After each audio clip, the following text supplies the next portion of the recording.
Okay, the innermost layer is the intima. The middle layer is the media. The outer layer is the adventitia. Atherosclerosis forms between the intima and the media. This is an atherosclerotic plaque, and a thrombus has arisen on top of the plaque. And a fresh blood bleeding is here, fresh clot is forming. So this is an example where thrombosis has totally closed the coronary artery. Now, when we talk of predisposing factors in thrombosis, we need to know the workhorse triad. Very important until you finish your MBBS or even during your master's. The workhorse triad is endothelial dysfunction, where there is a damage to the endothelium, changes in the flow pattern of the blood. The blood flow can be faster or slower. When it is slower, it leads to stasis. When it is faster, it leads to turbulence. The third is changes in the blood coagulability. Normally, the blood coagulation is at a particular level. In this case, it actually increases. So the first part, endothelial dysfunction. In the endothelium is a single lining of cells in the inner part of the blood vessel. When there is a direct damage to the endothelium, it can be due to any infections, inflammations, or a trauma, or even atherosclerosis. The endothelium breaks open and the low inner part of the wall is exposed to the blood flow. And once it is exposed to the blood flow slows down. It causes stasis. The platelets move over and stick to the side of the endothelium. So because of the slow blood flow, it prevents the dilution of the activated coagulate components.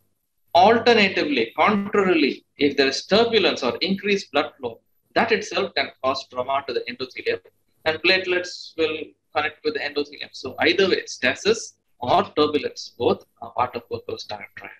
The third are changes in coagulability. Now, there are many aspects which control our coagulation. Increase in concentration of fibrinogen. This occurs in all acute phase reactions. Increase in concentration of prothrombin and fibrinogen in patients who are taking oral contraceptives. People who do not have anticoagulants such as protein C, protein S, or antithrombin C. In all these cases, there is an increase in coagulability.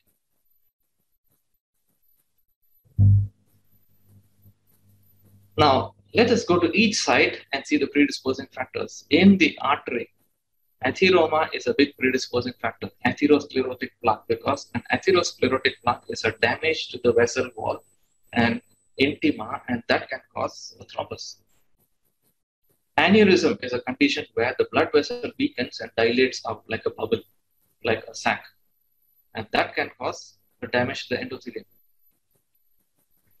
The heart valves, the rings of the valves can get infected, and that will lead to inflammation, and that will lead to the formation of vegetations or warty growths, which we call verrucae, and that can cause thrombus to form on the surface. Whenever there is a myocardial infarction, the ventricular valve can have a thrombus, and the ventricle can also dilate to form an aneurysm, and that can lead to a thrombus.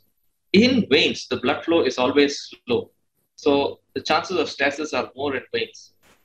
So the chances of thrombus formation in deep veins of the lower limbs are common. There are certain sinuses, venous sinuses in the brain. Here, when there is an infection, it can get inflamed, and that can cause endothelial dysfunction and changes in coagulability. So what does a thrombus appear like? In fast-moving blood moves fast in arteries, in the cardiac chamber where the ventricles pump out blood. The thrombi will have a high platelet content, so they are pale and firm. These are arterial thrombi. In slow-moving vessels, they are venous thrombi. They have more red cells, so they are red and soft and gelatinous. So tomorrow, when you want to describe the differences between an arterial thrombus and a venous thrombus, remember, arterial thrombi are pale and firm. Venous thrombi are red, soft, and gelatinous, jelly-like. Now, there are three types of thrombi, a little bit of which I've touched in the previous few slides as well.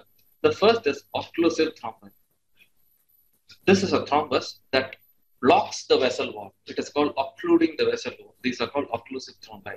These usually occur in small size vessels or medium size vessels because their lumen is so small that the blood vessel gets blocked when a thrombus is formed. The second type of thrombus is a mural thrombus. Now, this forms along the ventricular wall or the aorta, and it covers the entire wall, and this forms a plaque. It does not obstruct, it forms a wall.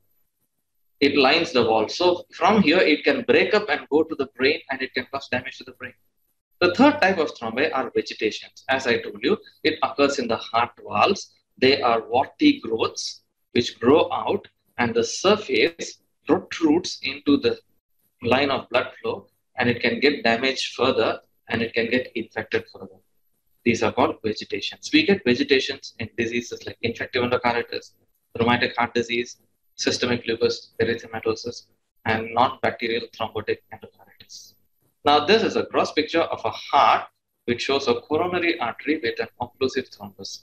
This thrombus has occluded the coronary artery, and you can see a discolored patch here. This is an area of a myocardial infarction. This occlusion has led to a heart attack. The coronary artery is cut open, and you can see that this thrombus has occluded the lumen.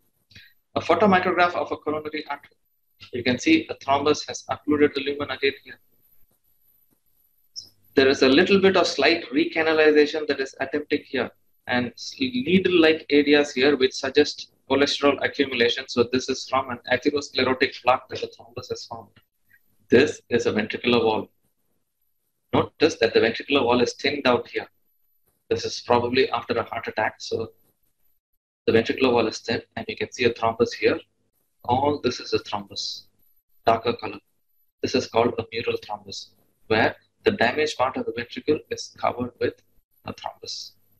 The last type of thrombus, which is a vegetation on the valve. This is the valve of the heart, and you have a vegetation here. Now, this is a large warty growth, which actually is filled with red cells, fibrin, and platelets. And as more bacteria set in, this can get more infected and inflamed. So a summary of what we have seen in today's session. We have seen what is thrombosis, what is a normal thrombus, and what is a pathological thrombus. We also saw what is the Werkow's triad. Werkow's triad is very important for you, and you need to know the three aspects, which is endothelial dysfunction and vascular changes. It could be stasis or turbulence as well. And we also saw the various aspects of thrombi that can occur in and around the heart. And the three main types, which are occlusive thrombus, mural thrombus, and propagative thrombus. Thank you, and have a nice day.